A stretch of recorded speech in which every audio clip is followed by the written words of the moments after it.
My name is Howard Edelman, and I'm your host for Israel Today. I'm standing in the studio of Eliezer Weishoff. He's an artist who's worked in an assortment of media. He's made coins. He's made bills for the state of Israel. He's designed monuments. He's painted. He's sculpted. You name it, he's done it, including children's books. What we're going to do is examine his art and examine the history of Israel through his art, because his art is identified with the history of Israel. It's an assortment of media, an assortment of sizes, and it makes a fascinating story. Stay with us for an interesting show.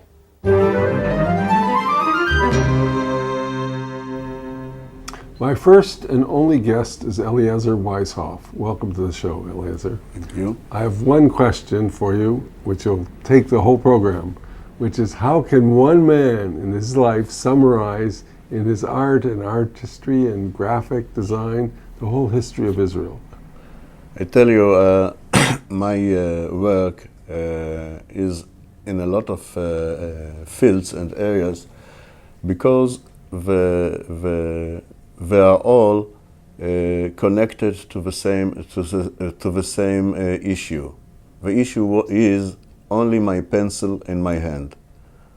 The sketchbook and the pencil are the first and the only art which I use in every art, in every field that you see. If you see sculptures, I have to sketch them from the beginning and to see them in the three-dimensional way. If I am taking sketches in the street, here in Jaffa for instance, I am taking my sketchbook and produce and develop it as paintings and oil paintings, etc. You mean you do sketches of these yes, noisy trucks? Yes, of everything here. Oh, you do ordering? Yes, I see. yes. Because I didn't see that part of your... Every creation is born first in a sketch. So you started out as a drawing artist, I assume. It have the same rules. I don't want to compare myself to Michelangelo, for instance, but you can see during viewing his work or the work of the masters, they were all uses the sketchbook first, and then from the sketchbook they develop their ideas. And it doesn't matter if the idea is three-dimensional and a sculpture, or it is a medal, or a coin, or it's a stamp, or something like this.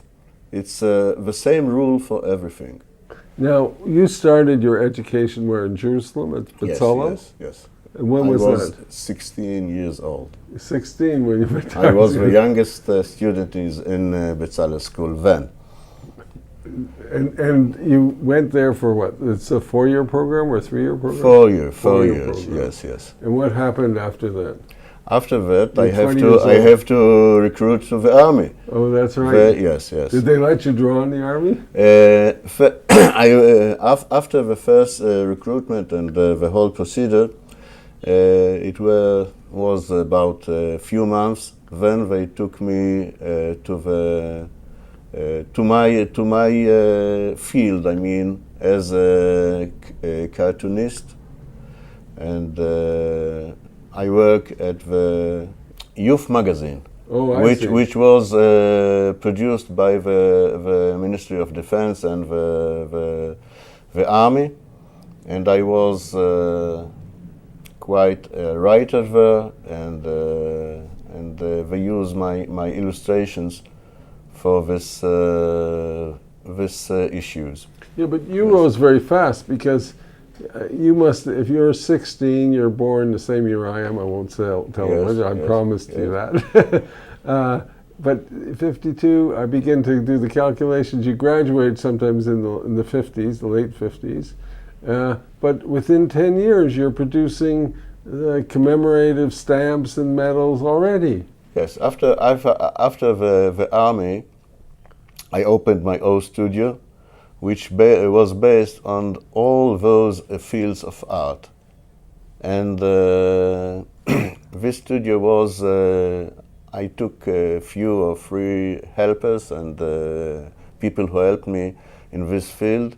And we did a lot of work, including building museums, including exhibit Israel in World Fair exhibitions like Paris, like La Bourget. Yeah, you do everything from the small medals and small stamps to the big sculptures to the big pavilions. Yes. And have you always been here in this the Jaffa in the studio? Most of them. Yes. Since the 60s, you've been here? No, I am here for about 12 years. Oh, the noise doesn't bother you? Excuse me? The noise of those trucks and things? No, it have a beauty. Like Jerusalem, you know, I was born in Jerusalem, and Jerusalem in a similar way is very, very similar to Jaffa, because in Jaffa you can see old buildings, you can see houses from in an Arabic style and Muslim style. You can see a lot of structures that remind me of Jerusalem, and that's why I choose in the first time to be here. I see. Now, you do stamps, you do medals, you do commemorative things, you do pavilions, you do painting, you do sculpture. Which is your favorite of all those? All were my sons, you know. Oh, you don't have yes, any? You're yes. 12. I you have like, 12 sons, and none are your favorites. I love them all. I see. Yes. Benjamin isn't your favorite. We're going to look at your stamps.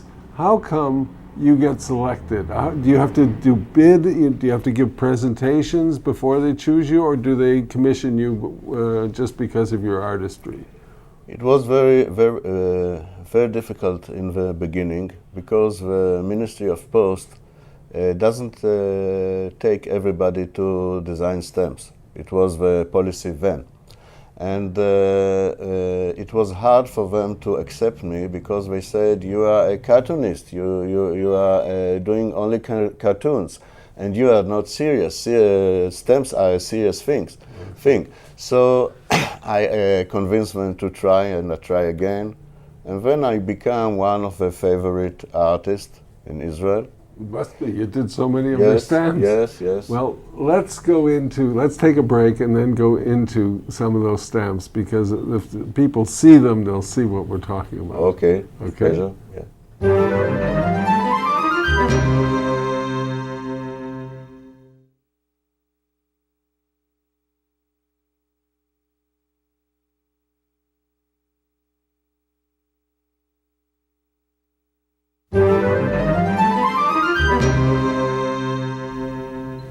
Eliezer, we're going to teach our audience the history of Israel 5 different ways.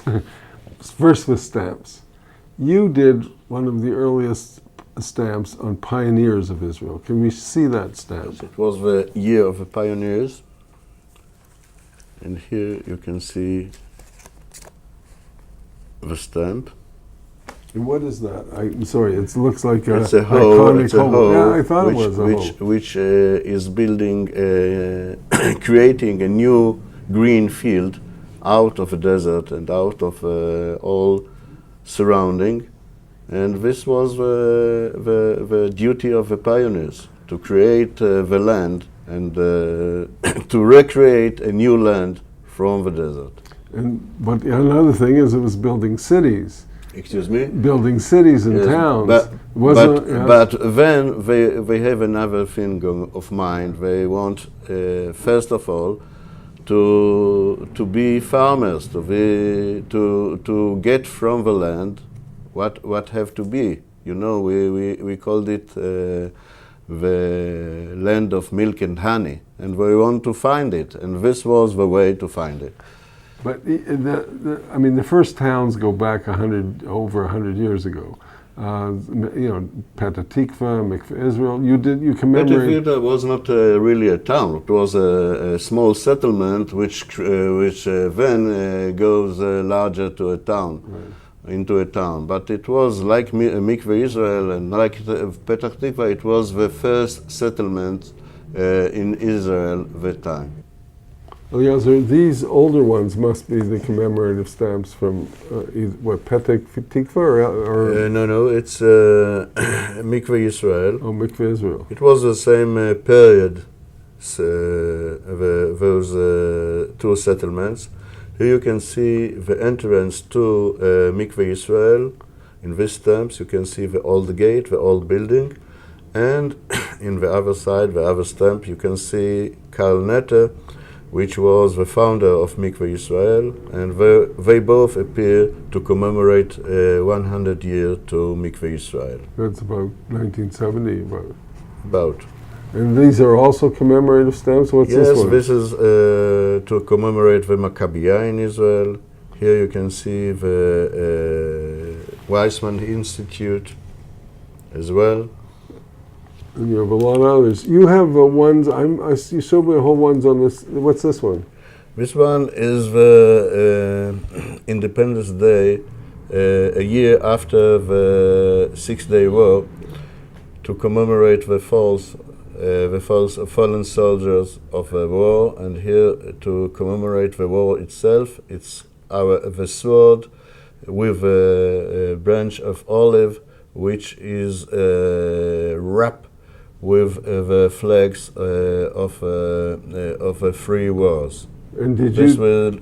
Is the last one, you see. And did you do one on the reunification of Jerusalem? Yes, you can see it right here.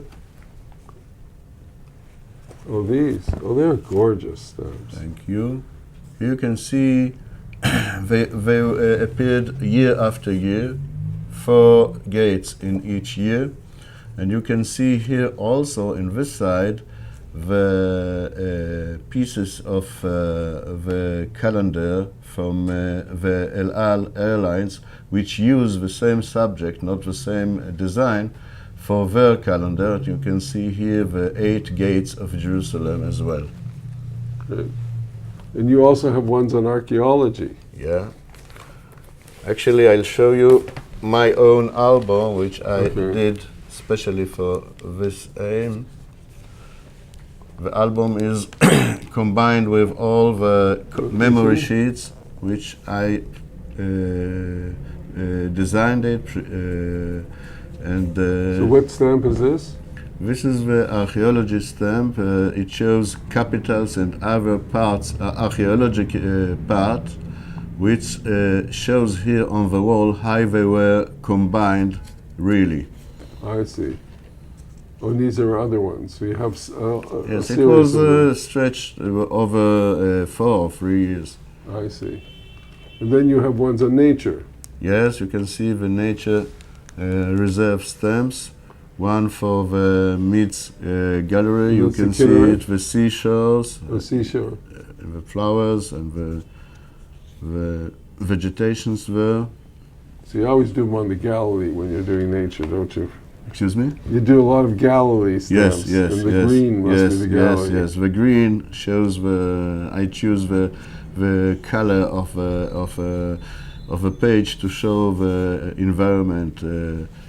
As well, you can see this here the desert, which shows in yellow, and you can see the structure of it. And you have ones on water resources? Yes, here you can see the water resources and the water systems, old systems, which are going all over Israel, and they are showing different periods of those systems. This is the Roman aqueducts. Yes, you can see it here more clearly.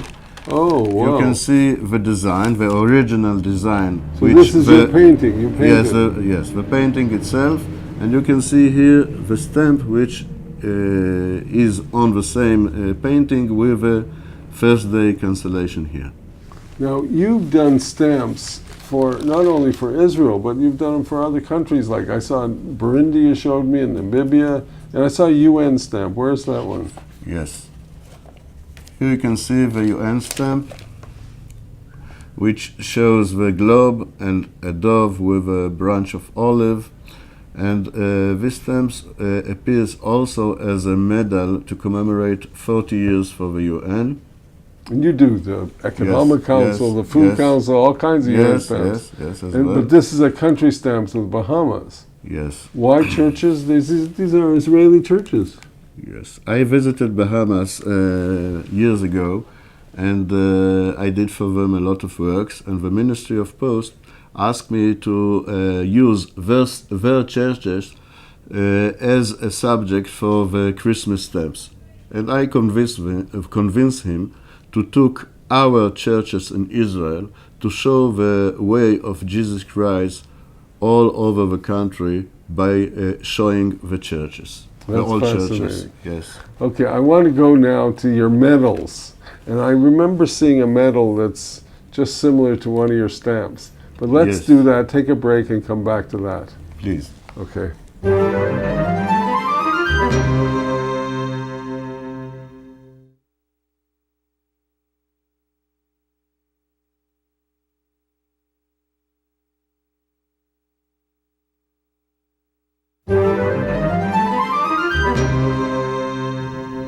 Eliezer, when you were showing me all your medals, of which this is just a few samples, you showed me one that was just like one of your stamps, the last series of stamps Yes. you did. And our plan is to That's right. show it together with stamps. The medal company in Israel want to issue it together, and you can see the Caesarea and the coin as well in a three-dimensional way, in a kind of a deep relief. And here you can see the whole team, which means old water system in Israel. I see. So that's the same series. Yes, and it's made of pewter. Let me see. Is that heavy? Yeah. Oh, it is. Yes, and we are going to issue it also in gold and in silver as well, but in different sizes. So you do a lot of ancient, but you do more. You do the biblical history. I know you have almost every scene in the Bible. You have David beating Goliath. I saw one. Which one is that one? Oh, there it is. Yes. This one, I'll do it. I did it very, very symbolic in a way which you can call even primitive way, to show the main things like an old relief, and to take the text within the sculpture as well. Eliezer, I know you know these medals so well. I'm going to play a game with you. From the back side, without looking at them, or other than generally, I'll name the scene and you tell me which medal. Adam and Eve. Adam and Eve, it's this one. And you have the serpent and Eve in there. Where's Adam? Yes, it's according to the opening here. You see, I can recognize them. Not easy, but I can. Okay, what about Jonas being swallowed by the whale? It is very easy because it have its all holes in it, and you can see the whole medal goes with the form of a big fish. Yes. Who is swallowing Jonah here, and here is the text as well. Okay. But I can recognize very easily Simpson, who is pushing the two columns, and he is breaking, coincidentally, not only the structure, but the medal of himself as well. It's a beautiful That's, I think, very unique to this medal. Well, you have the same division here. This is clearly, I bet this is, without reading it. This is Jacob's dream. Jacob's dream, yes. You can see the dream and the ladder. And it's also the division between earth and heaven, I guess. Exactly, Right. exactly. The same, you use that dividing kind of Exactly, thing. exactly. Okay, you do these, probably there's not a scene in the Bible you haven't done.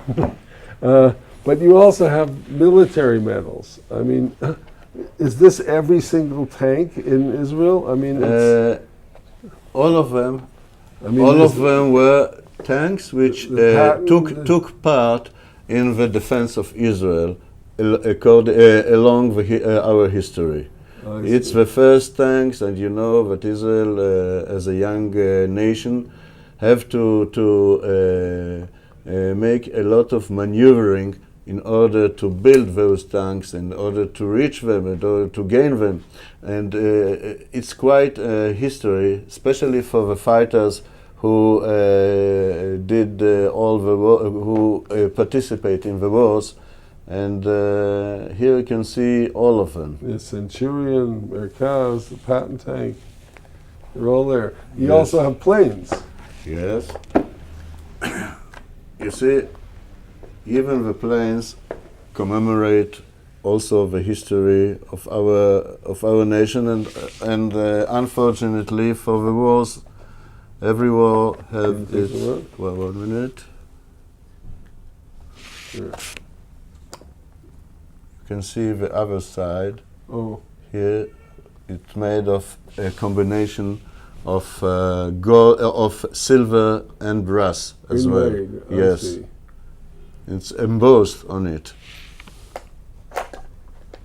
Then you have commemorative coins on events. I saw one on the Sadat visit. You showed me. Yes, yes. I'll show it to you. Why isn't Paris in this one? Excuse 'Cause me? when I was in Jerusalem, I was here in Jerusalem at the Yes. time, and there was Sadat, Begin, and Paris was on the stage. The main scene was Begin and Sadat, and they were the only leaders, one of Egypt and one of Israel, and that's the way we choose it from the beginning. It's hard to get three figures on anyway, Yeah. and it's a balance between Egypt and Israel. And this is Rabin? No, This is not Rabin. I saw no, Rabin somewhere. I'll Where is it? show you a lithograph of Okay, Rabin. okay. I have a medal also, but I'll show you the lithograph. It's this coin is for Yad Vashem. Oh, You right. can There see was you can see here the eternal flame. candle with tears, and Where are the tears? the tears are what comes out from the candle I see. when it burns. And here you can see the places, few places of the site itself. This is a fascinating medal. What is this? This was exhibit in Switzerland, and it gains a lot of prizes and admirations. This shows the Ark of Noah's Ark, Noah's Oh, right, I Ark, see now. and you can see it from Yeah. all sides, in English and in Hebrew. And actually, it's a sculpture which becomes a medal. Great. Okay. Now, I'll bet, since you had medals picking up themes on stamps, I bet your posters and art also pick up themes from your medals and your stamps. Yes, I have them. So let's take a break and look at those. We're going to get a surfeit of Okay. art.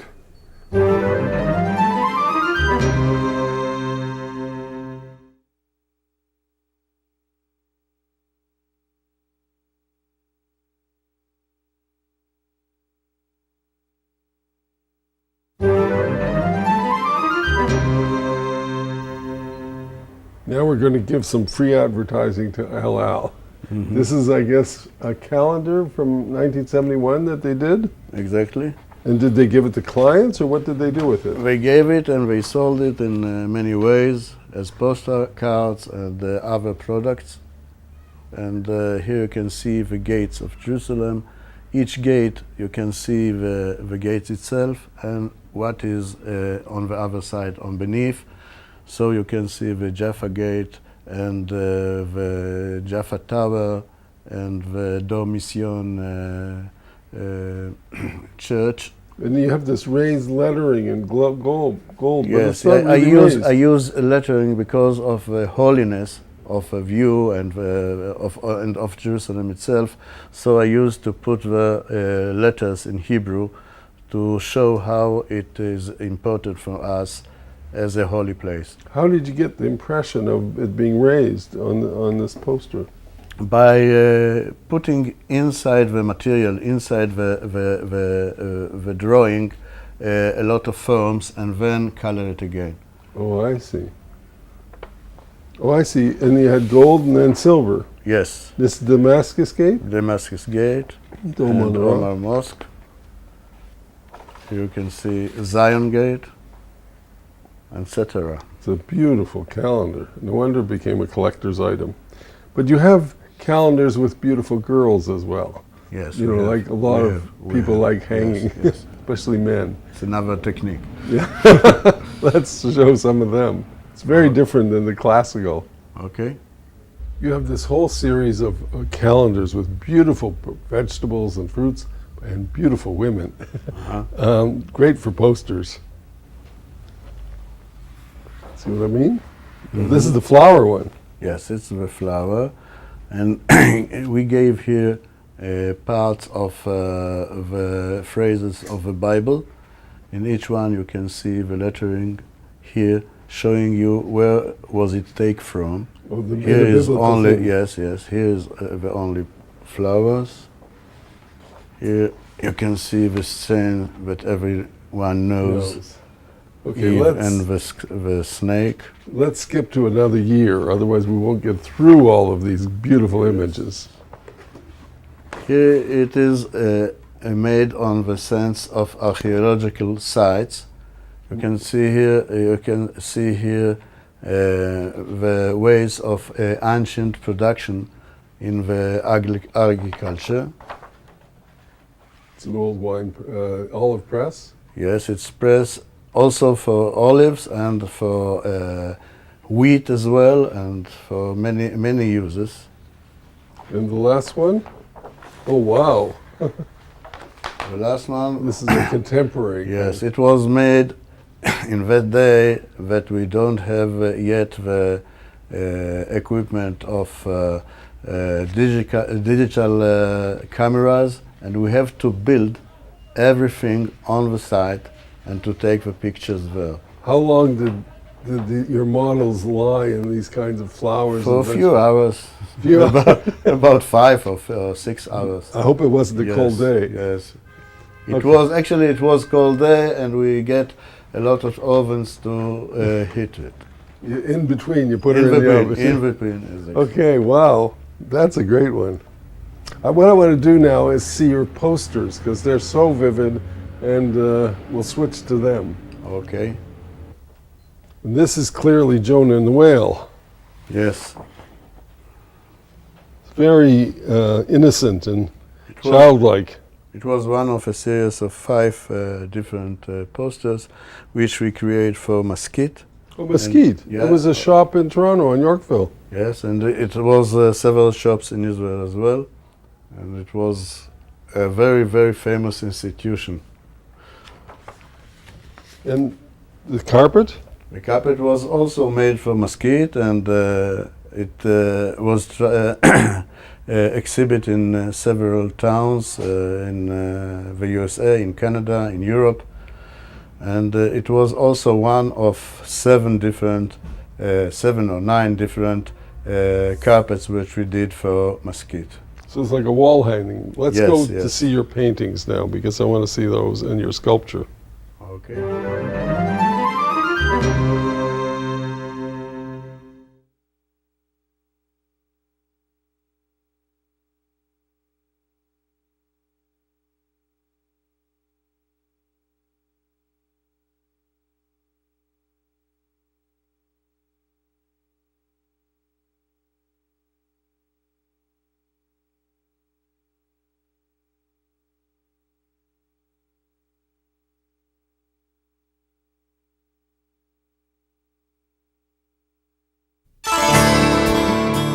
One 100 years ago, S.Y. Agnon settled in Palestine. Raised in a Yiddish culture in Eastern Europe, he made Hebrew his literary language. For decades, Shai Agnon, as he's known in Hebrew, wove together the strands of Jewish history from Europe to settlement in Palestine. In 1966, he was awarded the Nobel Prize for Literature. Join us next week as we visit Agnon House in Jerusalem. Eliezer, you've done everything. I can't name one kind of art you haven't done, even children's books. Yes, one of them. When was this done? This one was done during my learning in. It was actually my graduation work when I graduated Bezalel. This book was designed, painted, and I make the lettering, everything, and I binding up also, all by hand, and it was completely a book made in handwork. Wow. And this is from a story of Bialik's. Yes, a very, very famous story of Bialik, Aluf Batzlut. I don't know exactly how to translate it, but the book was written in a very, very special way of writing, and I, as admirer of Bialik, our national poet and writer, I adapt the book from the beginning as my favorite, and that's the way I represent it. Okay, let's see some of your paintings though now. Now this is clearly a painting of Jerusalem, we see. What are all the things around? The things are the olive trees, and behind them you can see the scene of the walls of Jerusalem and many exotic vegetation which I invented in order to give it to give an atmosphere of something holy, something special. But it's interesting that Jerusalem here is small and the vegetation overwhelms the painting. Yes, but you can still see the walls and the city through the olive trees, and the olive trees were for generations a symbol of a city. You can see it everywhere, and that's why I choose the olive tree in the front of the picture. But you now live in Jaffa. You have paintings Yes, of Jaffa as yes. well. I'll show you something from Jaffa. This was one of my first paintings of Jaffa, the old port of Jaffa, which was painted on the city in 65, year 65.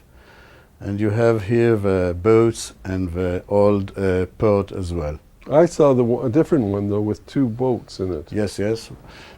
This is a new one.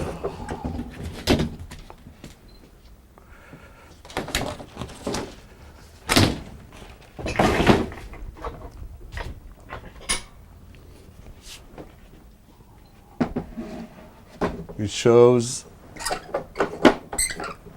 all deserted boats in the front of the port, and you can see the old boats, the sculptures here, and the signs of a lot of years on the boat, and you can see it's quite surrealistic in Jaffa. Yeah, and then the idea of the also fishing industry being near the end. They Yes. keep killing the fishing industry. And you had human portraits too. Yes. I have an old fisherman as Oh, well. he's a fisherman Yes, in Jaffa. with the cigarette, the With a perennial cigarette, yes. It's a permanent cigarette. And you can see the boats and the atmosphere also of a port, of part of a port, which give you the feeling of a place. But you have women's portraits as well, I've seen. Many of them. But I'll show you one of my favorites.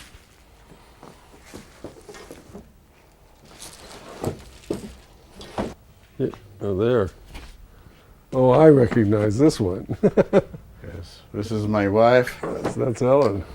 sitting in our garden in, you don't see the garden, but you see the wall and the garlic here, something that is typical also to Jerusalem and to Jaffa and to our neighborhood as well. Your wife's an artist too. Yes, she is an artist, and she is my helper and my boss as well. And she did a lot of work here in the studio. Do you have portraits of your children?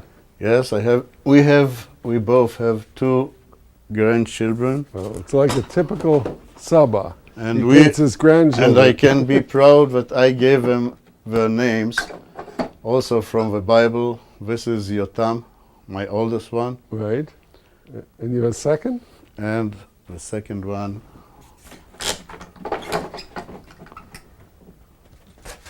They're lovely children. Thank you. This is Tuval. Tuval. They look very Very nervous. or stubborn. Yes, yes, they yes. don't like their pictures Yes. taken. We have to stand for hours here. So they're mad at you. yes, yes. There's some they're angry at. Well, that's terrific. I want to now take a break and discuss your from your paintings to your big things. But you also did a lot of sculptures. And we don't have time to show them, but we'll show them as pictures as we fade out. Okay. And we'll then move to your big monuments. Okay.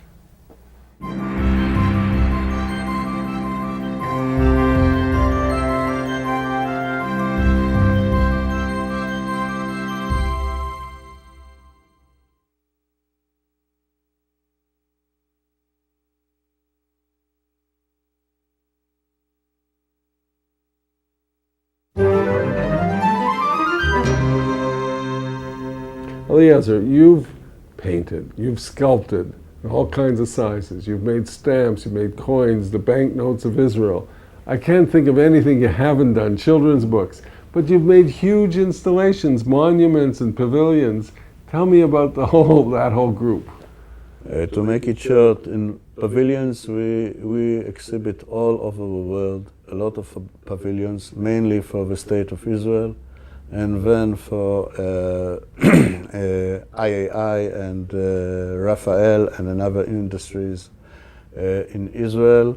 Most of them were erected in the La Bourget in Paris, the big air show. The big air show, and part of them in the Far East and such as countries all over the world.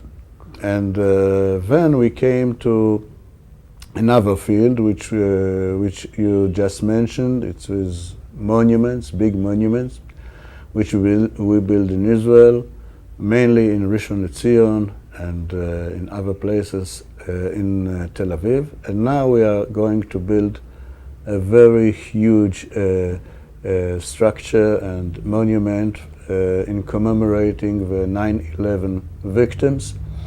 And it will be located at the entrance to the city of Jerusalem. And we also plan the whole surrounded. The initiative was from the Kakal, Keren Kayemet L'Israel, the JNF. Well, can we hold the one about 9/11? I want to first discuss the one from Rishon LeZion that you did, and I'll come back to that. Okay. You did a huge one in Rishon LeZion out of bronze and sort of aluminum with the history of Israel on it. Yes. The idea was to take the period till the Independence Day of Israel, the first Independence Day, and take it back a few decades ago, and to show the benchmarks of history of Israel till its independence. These we create in reliefs which were made in aluminium and were erected to the sculpture itself. It's a huge sculpture, about 9.5 meters, and it weighs about 27 tons. 27 yes, tons. Yes, and it was quite an operation to erect it on the place. And we planned also the environment of it, and it was a combination of bronze, hammered bronze, which give it a very, very unique structure. And then we mounted the aluminium on it, and you can make a journey looking over the history of Israel till the Independence Day, surrounding the sculpture. Yeah, I saw you go from the first Aliyah, etc., November 11th, 47, yes, etc. Many places, and we don't forget even Rishon LeZion to mention it on the sculpture. Right, and it's a kind of iconic menorah. Is that right? Yes, it's a symbolic menorah, and you can see the shadow of a menorah whenever, from every angle, when you surrounded the sculpture, and it have a very, very strong image and presence in the site. I want to talk now about your 9/11 that you referred to. How did you get involved in that one? 9/11 actually was born as a medal. And when I saw it, when I created as a medal, I was thinking it over and said to myself, I have to do it bigger, in a bigger way. Then I took the whole sketches and I cast a small miniature of the sculpture that I want to erect and to create. I go with it to the Keren Kayemet of Israel, and they choose it immediately. It was their initiative, an idea, and they came to the municipality of Jerusalem. They adapted as well, and we start working on it. Well, how did you get to New York? Gave you some of the metal from the metal, because of the fact that Jerusalem and New York are twin cities, and in that time, Ehud Olmert, our now finance minister, asked the municipality of New York to send us some detail of the structure which was destroyed, and they took a small part, not so small, but in proportion about 70 centimeters long, and we are putting it to symbolize the whole event, and to find the linkage and the friendship between USA and the State of Israel and New York and the city here in Tel Aviv, in Jerusalem. Well, excuse me. Right. We are working in a lot of cities in Jerusalem and Israel. Yeah.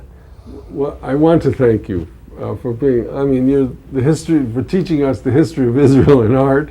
I want to thank you for making all this art. And what we're going to do is fade out with the installation of the 9/11 sculpture. And thank you very much for being on the show. Thank you.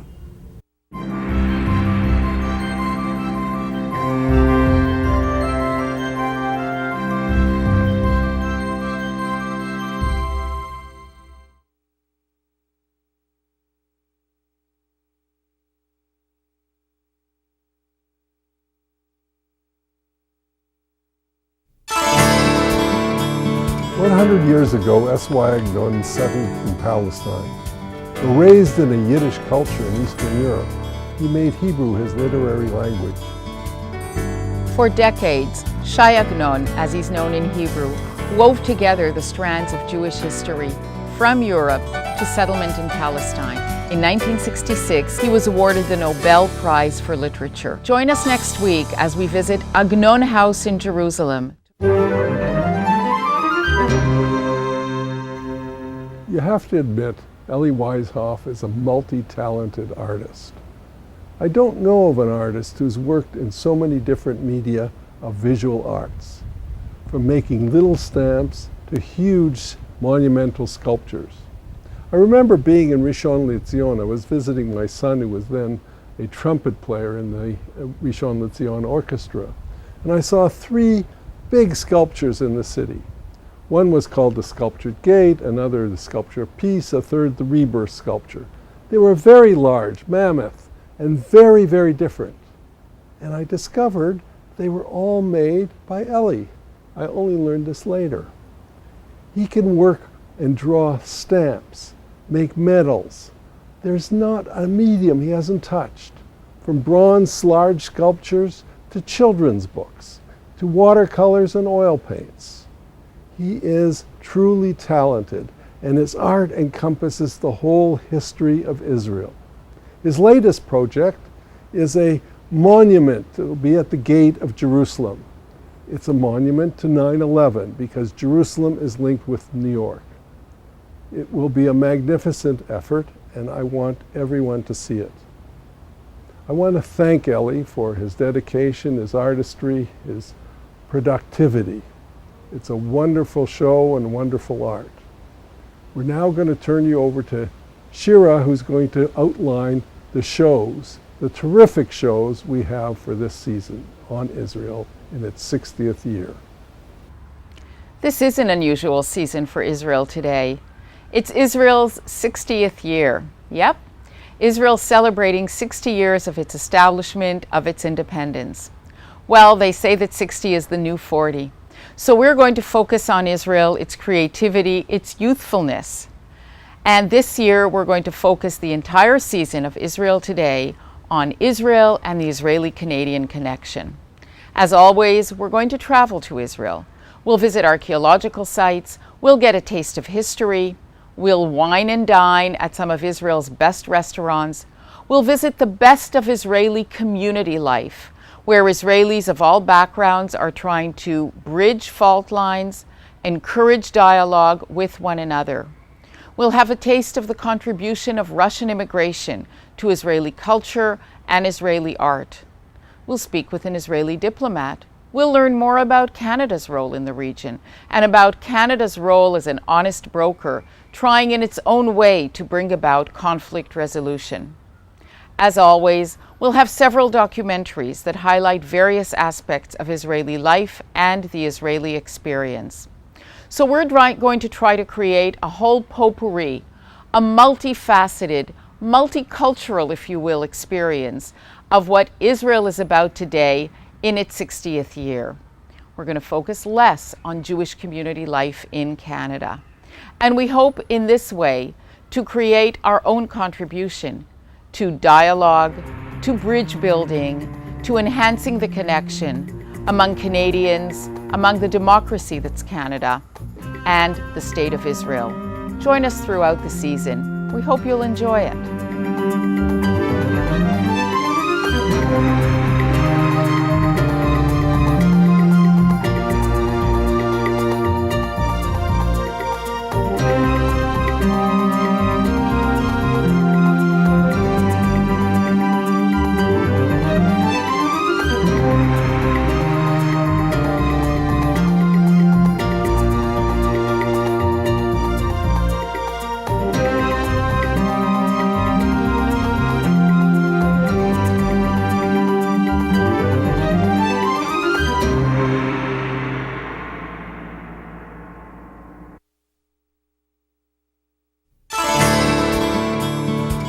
Years ago, S.Y. Agnon settled in Palestine.